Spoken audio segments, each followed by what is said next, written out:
很多人睡不好，第一反应就是找外部原因，是不是压力太大？是不是睡前手机玩多了？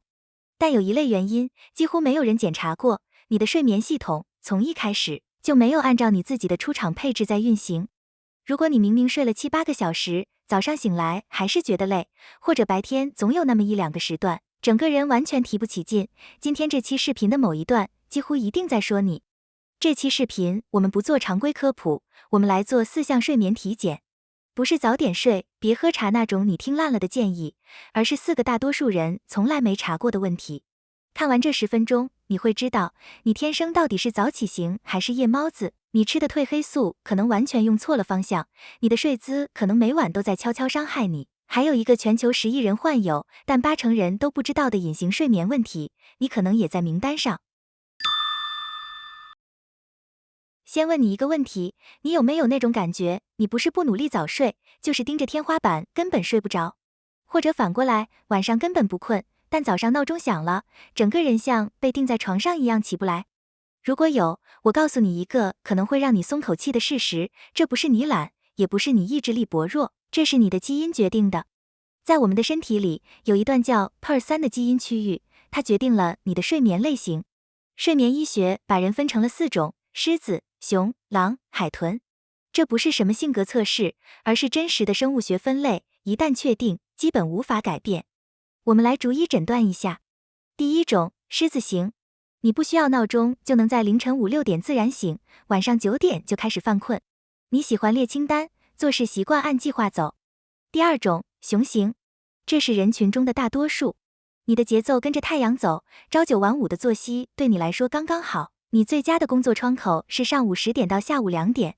第三种，狼型，也就是我们常说的夜猫子。你一到晚上就越来越有精神，创意和灵感往往在深夜才大爆发，但早晨绝对是你一天中最难受的时段。第四种，海豚型，你极度渴望睡个好觉，但怎么都睡不踏实。你的脑子永远停不下来，是个细节控，做事情总觉得没做完，非常容易焦虑。这里有一个非常反直觉的真相，在学校里，狮子型的学生成绩往往比较好，但这绝对不是因为他们比狼型更聪明，而是因为考试的时间几乎都排在早上，刚好撞进了狮子型的生物钟高峰期。同样的知识储备，如果换到半夜考试，成绩可能会完全倒转。光是知道自己属于哪种类型，你今天就能做一件立竿见影的事，把你一天中最重要、最耗脑力的工作安排进你的高峰窗口。狮子别把重要决策留到下午，狼也别强迫自己早上开创意会议。你一直以为是意志力问题，其实只是时间点的问题。第二项体检，你有没有在睡前吃褪黑素的习惯？或者你买过褪黑素给孩子吃吗？如果有，这部分的3个反转，你一定要听清楚。第一个反转，褪黑素根本不是助眠剂，它是一个时钟信号。它的作用不是让你变困，它只是负责告诉大脑天黑了。如果你入睡的障碍不是身体不知道天黑，而是脑子停不下来，过度焦虑，那你吃褪黑素根本没有任何用处。第二个反转，你吃下去的剂量可能是正确剂量的10到20倍。人体真正需要的褪黑素只有 0.5 到 1.5 毫克，但你看看市面上的褪黑素软糖，通常都是10毫克甚至20毫克起跳。吃这么高剂量的结果不是让你睡得更好，而是让你做极其生动甚至混乱的噩梦，因为它强行拉长了你的快速动眼期，也就是做梦的阶段。第三个反转，也是最骇人听闻的，高剂量褪黑素其实是避孕药的成分之一。把它随便给小孩吃是非常危险的，它极有可能干扰青春期的正常发育。所以，什么情况才真的适合用褪黑素？只有3种：倒时差、轮班工作，或者你是50岁以上，身体自身分泌褪黑素的能力已经明显下降。除此之外，如果你睡不好，你首先要检查的是你的起床时间是不是规律，以及下午的咖啡因是不是超标，而不是去买一瓶褪黑素。第3项，很多人会觉得意外，影响你睡眠质量的，可能是你每天都在用的那个枕头。先做一个测试，现在请你躺下来。如果你发现你的鼻尖和胸骨不在同一条直线上，那就说明你的枕头高度是错的。无论你的头是往前倾还是往后仰，你整晚都在给颈椎施加巨大的压力。这就是为什么很多人醒来觉得脖子僵硬，这不是睡姿的问题，纯粹是枕头的问题。还有一个你现在就能做的检查，拿起你的枕头，看一下侧边。如果枕头的侧面是两片布直接缝合在一起的，中间没有任何厚度，这叫刀口边。这种枕头对侧睡的人来说几乎等于没有支撑，因为它填不满你脖子和床垫之间的那段空隙。你需要的是侧边有一段额外布条，有一定厚度的枕头，这叫侧边厚条。不需要买特定品牌，下次买枕头的时候翻过来看一下侧边就知道了。接着说睡姿诊断，这3种常见睡姿排名非常明确。最差的是趴睡，你的腰椎和颈椎同时承受压迫，长期下来，这就是腰背疼痛的根源。其次是右侧睡，右侧睡时受重力影响，胃的位置会相对高于食道入口，胃酸自然就往食道方向流，非常容易引发胃食道逆流。左侧睡则刚好相反，胃在食道入口的下方，胃酸往下沉就是远离食道。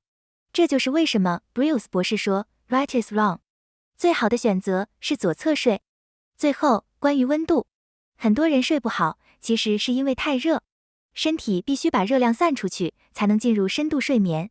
如果你不想在温控设备上花大价钱，这里有一个完全免费的零成本平替温控法，把2瓶水冻成冰，套上厚袜子，放在被窝的两侧，这比吹电风扇的降温效果更精准。帮助身体散热，是你为了获得深睡眠能做的最简单的一件事。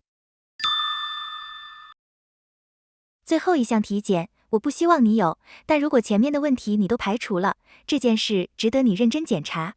如果你前3项都对了，但白天还是持续性疲劳，早上起来经常头疼，或者你的枕边人说你睡觉会打鼾，你必须去排查一个隐形杀手——睡眠呼吸暂停。全球有10亿人患有这个问题，但有80%到90%的人一辈子都没被确诊过。对照一下这几个自测症状：早晨起来头痛，白天无论晚上睡了多久，还是觉得没睡饱，情绪极其容易波动和焦虑，枕边人说你打鼾，或者睡觉时会突然像窒息一样喘气。女性观众尤其要注意，女性的症状往往不那么典型，经常被误诊为单纯的失眠或者抑郁症，吃了很久的药却解决不了根本问题。如果刚才讲的症状里你中了至少2项，真的值得去做一个居家睡眠测试。现在的技术已经不需要你去医院贴满头满身的电极了，仅一个手指血氧夹就能完成基础的筛查。好，4项体检到这里全部结束。我们快速总结一下你今天的待办清单。体检1，找到你的生物钟类型，把最重要的工作排进你的高峰窗口。体检2，检查你正在吃的助眠补充剂，确认剂量和使用时机对不对。体检3，今晚躺下来，测一下枕头高度，检查枕头侧边，调整成左侧睡姿。体检4，如果以上全部做对了，你还是觉得累，认真考虑去做一个睡眠筛查。这3期视频聊下来，我想用一句话来结尾：你不是天生睡眠差，你只是还没找到自己身体真正的配置。如果这3期内容对你有一点用，点个赞让我知道，你的一个赞是我继续做下去最大的动力。我们下期见。